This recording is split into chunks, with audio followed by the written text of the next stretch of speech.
నమస్తే అండి. విజయదశమి ఈ దసరా నవరాత్రుల సందర్భంగా ఈ వీడియో చేస్తున్నాం. నా అనుభవాలను ఇందులో వివరించడానికి ప్రయత్నం చేస్తాను. దసరా అని అనగానే నాకు గుర్తొచ్చేది మైసూర్. మైసూర్ అనగానే నాకు గుర్తొచ్చేది దసరా పండగ. అంత అద్భుతంగా చేస్తారు మైసూర్లో. మైసూర్ దసరా ఉత్సవాలలో ఒకసారి నేను కూడా నా కుటుంబంతో సహా కలిసి వెళ్ళి చాలా అద్భుతంగా అక్కడ జరుగుతున్న దసరా మైసూరు ఉత్సవాలను నేను తిలకించాను. చాలా అద్భుతంగా చేస్తారు. పర్యాటకులు భారతదేశంలోని 4 వైపుల నుంచి మైసూరు దసరా ఉత్సవాలను చూడడానికి వస్తారు. అంతేకాదు ప్రపంచంలోని చాలా దేశాల నుంచి విదేశీయులు కూడా మైసూరు దసరా ఉత్సవాలను తిలకించడం కోసం వస్తారు. మామూలుగా దసరా ఉత్సవాలు అనగానే మనకేం గుర్తొస్తుందండి? ఏముంది, ఒక అమ్మవారి దేవాలయం ఉండొచ్చు. ఆ అమ్మవారి దేవాలయంలో రోజుకు ఒక అలంకరణ చేస్తారు. 9 రోజులు నవరాత్రులు చేస్తారు. రకరకాల పిండి వంటలు చేస్తారు. వచ్చే భక్తులకు పెడతారు. ఇక విజయదశమి రోజు కాస్త స్పెషల్గా పూజలు చేస్తారు. అయిపోయింది దసరా ఇలా అనుకుంటాం. కాదు కాదు కాదు మైసూరు దసరా ఉత్సవాలకు ఒక ప్రత్యేకత ఉంది. మైసూరు దసరా ఉత్సవాలను కర్ణాటక రాష్ట్ర ప్రభుత్వం నిర్వహిస్తుంది. ఒక నెల రోజుల ముందు నుంచే అండి అద్భుతంగా మైసూర్లో సందడి మొదలవుతుంది. కర్ణాటక ప్రభుత్వం అధికారికంగా నిర్వహిస్తుంది. ఐఏఎస్ ఆఫీసర్స్ ఉంటారు, వాళ్ళ కింద పనిచేసే ఆఫీసర్స్ చాలా అద్భుతంగా నిర్వహిస్తారు. ఇక దాంతోపాటు అండి నవరాత్రులు 9 రోజుల పాటు మైసూర్లో అద్భుతమైన కార్యక్రమాలు ఉంటాయి. బాలల దసరా, రైతుల దసరా, మహిళా దసరా, యువకుల దసరా, ఇలా రకరకాల పేర్లు పెట్టి అండి ఈ 9 రోజుల పాటు మైసూర్లో రకరకాల టౌన్ హాల్స్లోనూ రకరకాల ప్యాలెస్ల్లోనూ ఎన్నో కార్యక్రమాలు జరుగుతూ ఉంటాయి. ఉదాహరణకు రైతు దసరా అని చెప్పాం కదా, మైసూర్లో 9 రోజుల పాటు అండి కర్ణాటక రాష్ట్రంలోని రకరకాల ప్రాంతాల నుంచి రైతులు వస్తారు. అక్కడొచ్చి వాళ్ళు వివరిస్తూ ఉంటారు ఆ 9 రోజుల పాటు వాళ్ళు ఏ విధంగా తమ వ్యవసాయం చేస్తున్నారు, జీరో ఇన్వెస్ట్మెంట్తో అత్యంత సహజంగా ఎలా వ్యవసాయం చేస్తున్నారు అవన్నీ వాళ్ళు ఇతర రైతులతో పంచుకుంటారు. రైతులకు ఆటల పోటీలు పెడతారు. ఆ రైతు దసరా అనే కార్యక్రమం జరుగుతూ ఉంటుంది కదా, ఆ 9 రోజుల పాటు ఆయా ప్లేసుల్లో మొత్తం కేవలం రైతులు మాత్రమే పాల్గొనేలా గేమ్స్ డిజైన్ చేస్తారు. అలా గేమ్స్లో గెలిచిన వాళ్లకు కర్ణాటక రాష్ట్ర ప్రభుత్వం తరఫు నుంచి ప్రైజులు కూడా ఇస్తారు వాళ్లకు. ఇక మహిళా దసరా అని చెప్పాం కదా, అక్కడ పోటీలలో మహిళలు మాత్రమే పాల్గొంటారు. రకరకాల పోటీలు, సరదా పోటీలుంటాయి. వంటల పోటీల దగ్గర నుంచి మొదలు పెడితే painting competitions, singing competitions, dance competitions, ఇలా ఎన్నో కాంపిటీషన్స్ ఉంటాయి మహిళా దసరా అని చెప్పి పెట్టినటువంటి ఆ కార్యక్రమంలో. అలాగే ఇక film festival, Dasara film festival అని చెప్పి మైసూర్లో రకరకాల హాల్స్లో ప్రతిరోజు సంస్కృతిని ప్రతిబింబించేలా కొన్ని సినిమాలను ప్రదర్శిస్తూ ఉంటారు ఆ 9 రోజుల పాటు. ఇక మరో ఆసక్తికరమైన విషయం ఏంటంటే పురాతనమైన గేమ్స్ ఉంటాయి. పురాతనమైన గేమ్స్ అంటే ఇదిగో మీకు స్క్రీన్ మీద కనిపిస్తోందే పాచికలాట. అంతెందుకు 30-40 సంవత్సరాల క్రితం మన తెలుగు రాష్ట్రాలలో ఎక్కువగా ఆడుతుండేవాళ్ళు. తెలుగు రాష్ట్రాలు ఏమిటి, భారతదేశం మొత్తం, ఇంకా ఉత్తర భారతదేశంలో ఈ పాచికలాట చాలా ప్రాంతాలలో ఆడుతుంటారు. ఈ పాచికల ఆట మీద కూడా కాంపిటీషన్ పెడతారు మైసూరు దసరా ఫెస్టివల్లో. ఇదొక్కటే కాదు, ఇంకా పురాతనమైనటువంటి ఆటలు ఏమేమి ఉన్నాయో మర్చిపోకుండా వాటన్నింటినీ గుర్తు చేసేలాగా కాంపిటీషన్స్ ఉంటాయి. యువకులకండి రకరకాల ప్రదర్శనలుంటాయి. ముఖ్యంగా నేను చాలా ఎంజాయ్ చేసింది అంటే మైసూరు దసరా ఉత్సవాలలో కుస్తీ పోటీలు. అత్యంత ఫార్మల్గా, అత్యంత టెక్నికల్గా సాగేటటువంటి కుస్తీ పోటీలు. చాలా ఆనందంగా పాల్గొంటూ ఉంటారు యువకులు. ఇక దాంతోపాటు చిన్నపిల్లలకు కూడా సరదాగా మనం ఇళ్లల్లో చిన్నపిల్లలు ఆడుకుంటూ చూసే గేమ్స్ అవన్నీ పెడుతూ ఉంటారు. ఇంకా ఏ 30, 40, 50 సంవత్సరాల క్రిందో అంతరించిపోయిన ఆటలు కూడా తీసుకొచ్చి అక్కడ ఆడిస్తూ ఉంటారు. ఉదాహరణకండి బాణాలు, విల్లు. పెద్దవాళ్లకు కూడా రకరకాల వయసుల్లో ఉన్న వాళ్లకు గేమ్స్ పెడుతూ ఉంటారు. ఈ సంవత్సరం అయితే 25 సంవత్సరాలు దాటిన వాళ్ళందరికీ ఈ బాణాలు, విల్లంబులు ఇచ్చి ఆ పోటీ పెడుతున్నారు. ఇక హైడ్ అండ్ సీక్ గేమ్ ఆడతాం కదా, దొంగ పోలీసు, అది కూడా ఆడిస్తారు. 10-16 సంవత్సరాల వయసు కంటే కింద ఉన్నటువంటి వాళ్లకు కుంటిబిళ్ళ ఆడిస్తారు. అలాగే గొల్లి అని చెప్పి ఒక ఆట ఆడిస్తారు. చిన్నిదండు అని చెప్పి ఒక ఆట, 3 కాళ్ల రేస్ అని చెప్పి పరిగెత్తించడం, హగ్గా జగట అని చెప్పి ఇంకొక ఆట, అల్లిగుల్లి మానే అని చెప్పి ఇంకో ఆట, తర్వాత పరమపద సోపానపటం అని మనం పిలుస్తాం, స్నేక్ అండ్ ల్యాడర్. ఇలాంటి గేమ్స్ కూడా రకరకాల ప్లేసెస్లో పెడుతూ ఉంటారు.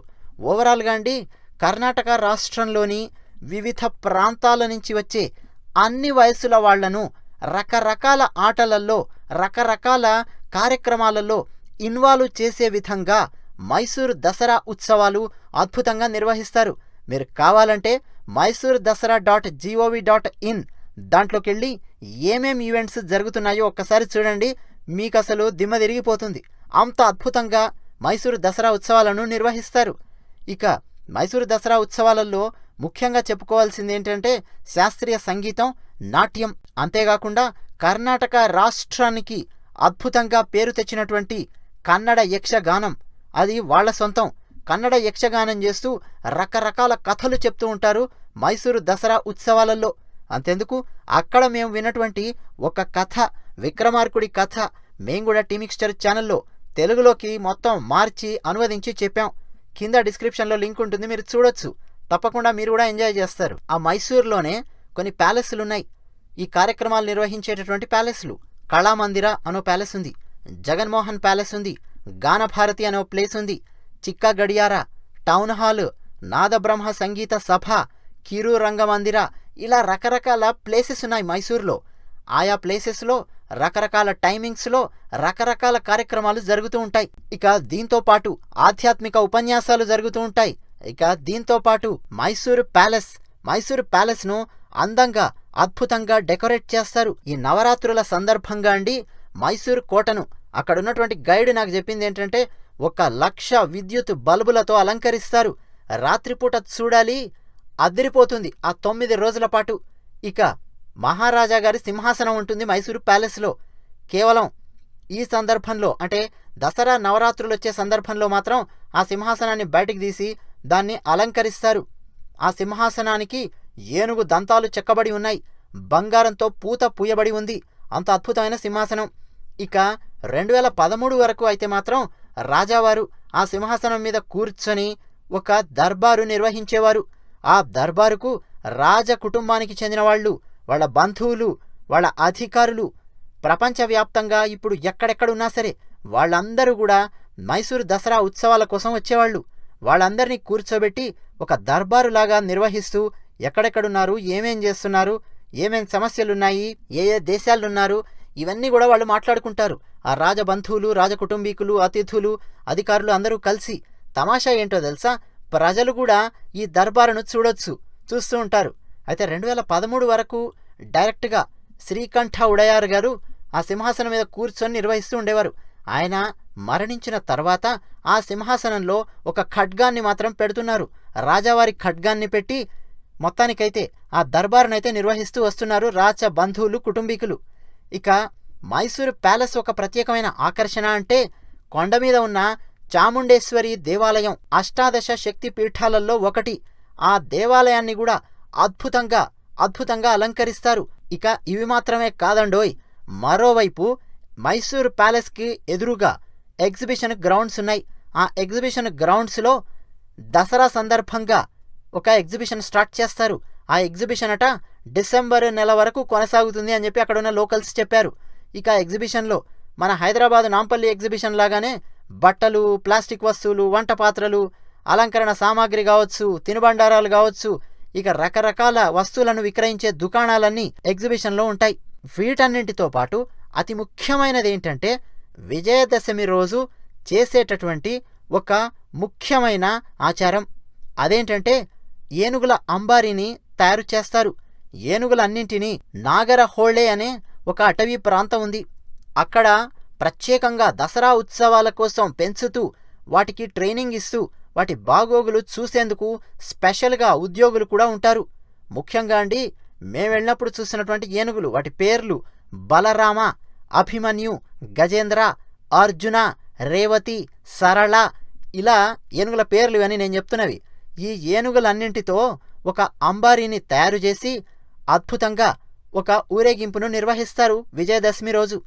ముఖ్యంగా 700 కిలోల బంగారంతో తయారయ్యున్న చాముండేశ్వరీదేవి విగ్రహాన్ని ఈ ఏనుగుల మీద పెట్టి ఊరేగింపుగా తీసుకెళ్తారు.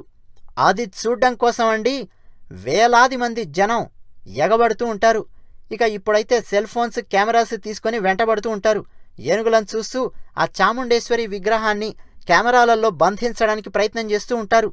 ఒక్కసారి ఊహించండి, రోడ్డు మీదకి ఏనుగుల మీద పెట్టి, అఫ్కోర్స్ సెక్యూరిటీ ఉంటుంది కానీ 750 కిలోల బంగారు విగ్రహాన్ని తీసుకొచ్చి ఊరేగిస్తున్నారు అంటే ఇక ఊహించండి ఏ స్థాయిలో ఉంటుందో. ఇక వీటన్నింటితో పాటు ప్రముఖులు, సెలబ్రిటీలు వస్తుంటారు, మంత్రులు వస్తూ ఉంటారు. సాంస్కృతిక కార్యక్రమాలైతే ఎన్ని జరుగుతాయో మనం చెప్పాల్సిన పనే లేదు. అన్ని సాంస్కృతిక కార్యక్రమాలు జరుగుతుంటాయి. విజయదశమి రోజైతే ప్రత్యేకమైన కల్చరల్ యాక్టివిటీస్ జరుగుతుంటాయి. వాటన్నింటినీ చూడడం కోసం మాత్రం విజయదశమి రోజు మాత్రం స్పెషల్ టికెట్ ఉంటుంది. 500 రూపాయలు, 750, 1500, 3000, 5000, 10,000 ఇలా టికెట్ ధర చెప్తున్నాం. ఈ కల్చరల్ యాక్టివిటీస్ కేవలం ఆ విజయదశమి రోజు జరిగే కల్చరల్ యాక్టివిటీస్ చూడడానికి ఉన్నటువంటి టికెట్ అన్నమాట. ఆ రేంజ్లో నిర్వహిస్తుంది కర్ణాటక ప్రభుత్వం. ఇక విదేశీయులు ఎంతమంది వస్తారో లెక్కే లేదు. వచ్చి వాటన్నింటినీ తమ కెమెరాలలో బంధిస్తూ ఉంటారు.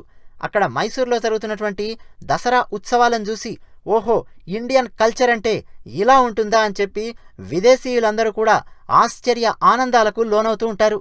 ఇక మన దగ్గర ఎలాగైతే ఆయుధ పూజ అని చెప్పి చేస్తూ ఉంటామో భారతదేశం మొత్తం చేస్తూ ఉంటారు ఆయుధ పూజ. మైసూరు ప్యాలెస్లో అప్పటి వరకు భద్రపరచబడి ఉన్నటువంటి కత్తులు, గదలు, బల్లాలు, బాకులు, బాణాలు ఇవన్నీ బయటికి తీసి వాటిని శుభ్రం చేసి ఆయుధ పూజ కార్యక్రమాన్ని నిర్వహిస్తారు. ఇక ఈ నవరాత్రుల్లో ఏదో ఒక రోజు మనమైతే మైసూరు ప్యాలెస్లోకి వెళ్ళి చాలా సులభంగా మైసూరు ప్యాలెస్లో ఉన్న అణువు మనం చూసేయచ్చు. కాకపోతే రష్ ఉంటుంది, కానీ అద్భుతంగా ఉంటుంది దసరా ఉత్సవాల వేడుక. వీటన్నింటితో పాటు అండి టార్చ్ లైట్ పెరేడ్ అని చెప్పి నిర్వహిస్తారు. కాగడాలు పట్టుకొని అద్భుతమైన విన్యాసాలు చేస్తారు. కళ్ళు మిరుమిట్లు గొలిపేలా లేజర్ షో ఉంటుంది. ఇక మోటార్ సైకిల్ స్టంట్స్ ఉంటాయి. ఇక మీకు ఎప్పుడైనా అవకాశం ఉంటే తప్పకుండా మైసూర్ను ఖచ్చితంగా దసరా ఉత్సవాల సమయంలో ఒక్కసారి విజిట్ చేయండి చాలు. ఒక మైసూరే కాదండి, మైసూరు చుట్టుపక్కల కర్ణాటకలో చూడాల్సిన ప్రదేశాలు చాలా ఉన్నాయి. అవన్నీ మేము మరో వీడియోలో చెప్పడానికి ప్రయత్నం చేస్తాం. అవన్నీ కూడా మీరు చూడొచ్చు. అలాగే దసరా ఉత్సవాలలో కూడా మీరు పార్టిసిపేట్ చేయొచ్చు. మరి దీంతోపాటు మేము భారతదేశంలో ఏ ఏ ప్రాంతాలలో దసరా ఉత్సవాలలో పాల్గొన్నామో, అలాగే మేము పాల్గొనలేకపోయినా సరే అక్కడ ఏమేమి జరుగుతున్నాయో అలాంటివి కూడా మేము ఈ 9 రోజుల్లో అందించడానికి ప్రయత్నం చేస్తాం. ధన్యవాదాలు. టీ మిక్స్చర్ ఛానల్ నచ్చితే సబ్స్క్రైబ్ అవ్వండి. అలాగే ఈ వీడియో కనుక నచ్చితే లైక్ కొట్టండి. మీరేమనుకుంటున్నారో తప్పకుండా మీ అభిప్రాయాలను మీ కామెంట్స్ రూపంలో మాతో పంచుకుంటారని ఆశిస్తూ ధన్యవాదాలు.